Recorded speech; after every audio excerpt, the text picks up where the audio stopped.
નમસ્કાર મારા વહાલા વિદ્યાર્થી મિત્રો, આજે વાત કરીશું દ્વિતીય પરીક્ષા પેપર 2024 ધોરણ 12 અને વિષય ગુજરાતીના સંપૂર્ણ પેપરનું સોલ્યુશન કરીશું। એ પહેલા વિદ્યાર્થી મિત્રો, ચેનલની અંદર પ્રથમ વખત આવ્યા છો તો ચેનલને ખાસ સબસ્ક્રાઇબનું બટન દબાવી વિડીયોને લાઇક કરી તમારા મિત્રો સુધી વિડીયો શેર કરવાનું ભૂલશો નહીં, જેથી કરીને તેઓને પણ આ પરીક્ષાના પેપરનો લાભ મળી શકે।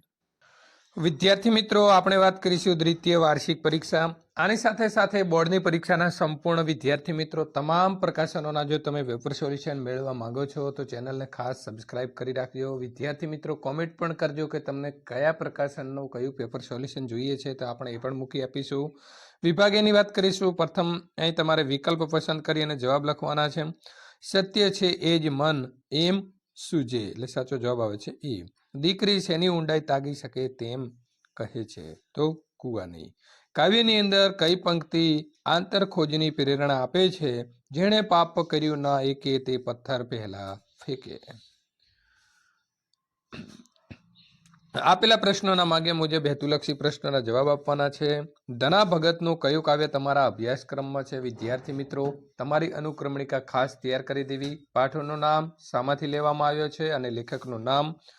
છેલ્લું દર્શન કાવ્યનો પ્રકાર કયો છે? તો સોનેટ।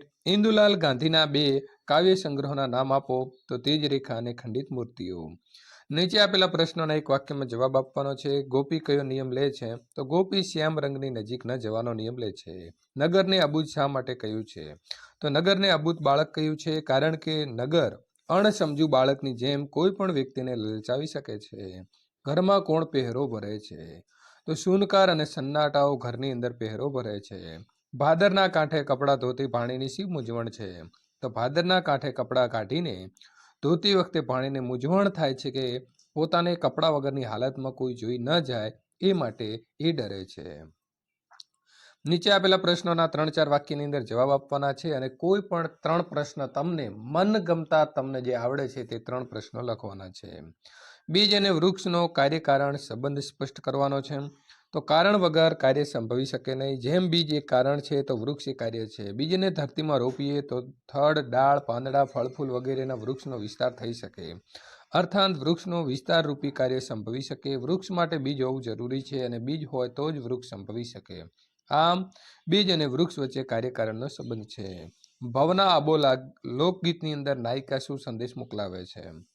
તો ભવના અબોલા લોકગીતની અંદર નાયિકા સમડી સાથે આમ સંદેશો મોકલાવે છે કે દાદા ખેતર હોય તો ખેડાય, ડુંગર કઈ રીતે ખેડવા, કૂવો હોય તો તાગ કઢાય, સમુદ્રનો તાગ સી રીતે કઢાય, બળદ હોય તો વેચીએ, પતિને કેવી રીતે વેચાય, દાદા કાગળ હોય તો વાંચીએ, નસીબ કઈ રીતે વંચાય।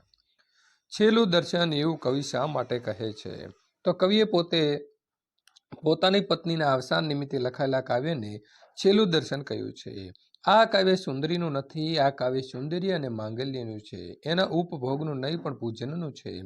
એ પૂજનનું દર્શન અંતિમ સંસ્કાર પછી નહીં મળે, તેથી છેલ્લું દર્શન કહ્યું છે। છેલ્લા શેરમાં સંબંધોની ક્ષણભંગુરતા શી રીતે આલેખાઈ છે? તો છેલ્લા શેરની અંદર ક્ષણભંગુરતા આલેખવા કવિ આયનાનું દ્રષ્ટાંત આપે છે। આયનામાં સૌના પ્રતિબિંબ ઝીલાય છે, પણ એ સજીવ વ્યક્તિ નથી। તેમાં સંસારમાં જડ યંત્રવત સંબંધો આયનાના પ્રતિબિંબ જેવા છે, ક્ષણભંગુર છે। એ સંબંધો ટકતા નથી। કોઈને આંખમાં એટલે કે હૃદયમાં સ્થાન આપવું દુષ્કર છે। નીચે આપેલા પ્રશ્નોના જવાબ સવિસ્તાર આપવાના છે। વિદ્યાર્થી મિત્રો, દેવોએ નળ અને દમયંતીને પ્રશંસ થઈને કયા કયા વરદાન આપ્યા હતા? તો તમામ વરદાનો અહીં આપેલા છે। અથવા તો લક્ષ્મણ ઉર્મિલાનું બહુમાન કેવી રીતે કરે છે, તે વિદ્યાર્થી મિત્રો તમારે લખવાનું રહેશે। વિભાગ બી, નીચે આપેલા વિકલ્પમાંથી સાચો વિકલ્પ ABCD પસંદ કરીને જવાબ લખો। વિનોબાજી અમદાવાદ કેવી રીતે ક્યારે પહોંચ્યા હતા? તો 7 જૂન 1916। મહાત્માના માણસ નવલિકાના લેખિકા કોણ છે? તો ધીરુબેન પટેલ। બહિષ્કૃત હિતકારિણી સભા સંસ્થાના કાર્યકારી અધ્યક્ષ કોણ હતા? તો બાબા સાહેબ હતા। આપેલા પ્રશ્નોના માગ્યા મુજબ તમારે હેતુલક્ષી પ્રશ્નો આપવાના છે।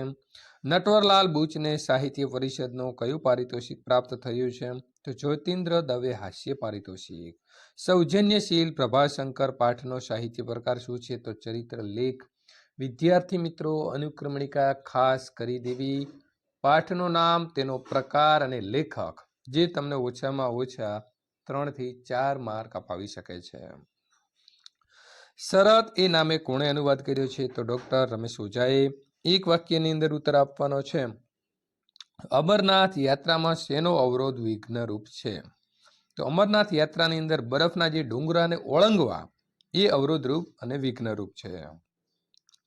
ગાંધીગ્રામમાં પ્રવેશતા જ નાયકને શું પ્રશ્ન થાય છે? તો ગાંધીગ્રામની અંદર પ્રવેશતા જ નાયકને પ્રશ્ન થયો કે મેં એક મોટી મૂર્ખાઈ તો નથી કરીને?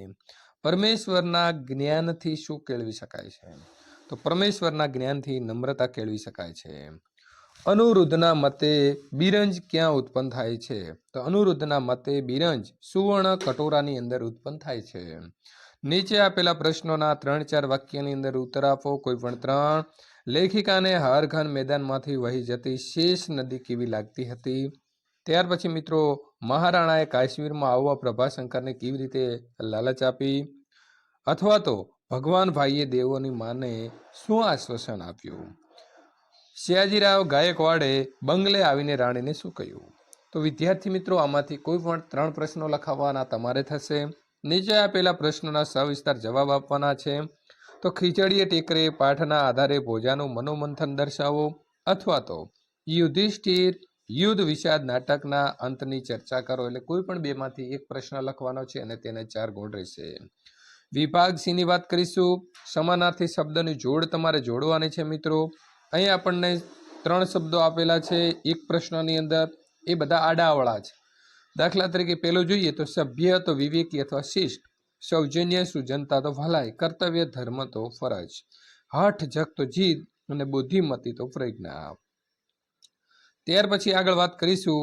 નીચે આપેલા વાક્યોને રેખાંકિત શબ્દોના સ્થાને તેના વિરુદ્ધાર્થી શબ્દ લખી વાક્યનો અર્થ ન બદલાય એવી રીતે લખવાનો છે. મને શરત મંજૂર છે, મને શરત ના મંજૂર નથી. એટલે વાક્યનો અર્થ છે એ બદલાશે નહીં. તે અભિમાની છે તો તે નિરઅભિમાની નથી. મિસ પંકજમનો હું મહેમાન છું તો મિસ પંકજમ મારા યજમાન છે. ગીધુભાઈ મીનાબેનનું સજોડું હતું તો ગીધુભાઈ મીનાબેનનું કજોડું ન હતું. મીનાબહેન ઉત્સાહમાં આવી ગયા તો મીનાબહેન નિરુત્સાહ ન થયા. શબ્દ સમૂહ માટે એક શબ્દ આપવાનો છે. જાડું ટૂંકું ધોતિયું તો થેપાડું, નાણાંની આપલે માટેની ચીઠી તો હુંડી, વેદનો અંતિમ ભાગ તો વેદાંત, અર્જુનનું ધનુષ્ય મિત્રો તમારે કોમેન્ટ બોક્સમાં લખવાનો છે. અને પીડા પામેલી વ્યક્તિ તો પીડિત.